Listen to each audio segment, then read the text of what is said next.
SQ3R technique. அப்பா பயங்கர காம்ப்ளெக்ஸாக இருக்கே, பயங்கரமாக இருக்கும் அப்போலாம் நினைக்காதீங்க. இல்லை எஸ்ன்றது சர்வே, Qன்றது questions and 3R is for read, recite and review. ஒரு எக்ஸாம்பிளோட பார்க்கலாமா?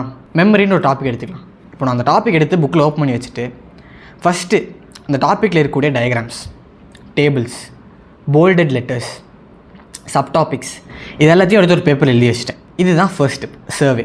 அடுத்து நீங்கள் எழுதி வச்ச டாபிக்ஸ்லேருந்து நீங்களே கொஷின்ஸ் க்ரியேட் பண்ணுங்கள். ஃபார் எக்ஸாம்பிள் சப்டாபிக்ஸ் வந்து definition of memory, types of memory, neural pathways, importance, clinical அப்படின்னு இருந்துச்சுன்னு வச்சுக்கோங்களேன். நீங்கள் அதை கொஷின்ஸாக மாற்றி எழுதும்போது definition of memory, what are the types of it and what is the neural pathway, அப்படி தான். ரொம்ப சிம்பிளாக தான். கொஷின்ஸ் எழுதி வச்சாச்சா? இப்போது இந்த கொஷின்ஸ் எல்லாத்துக்கும் நீங்களே ஆன்சர் கண்டுபிடிக்கணும். ஆன்சர் கண்டுபிடிச்சி எழுதி வச்சதுக்கப்புறம் ஒன்ஸ் அதை படித்து ரிவ்யூ பண்ணிக்கோங்க. இந்த method like long answer, SA, short notes அந்த மாதிரி கொஷின்ஸ்க்கு ப்ரிப்பேர் பண்ணிட்டீங்கன்னா ஹெல்ப்ஃபுல்லாக இருக்கும்.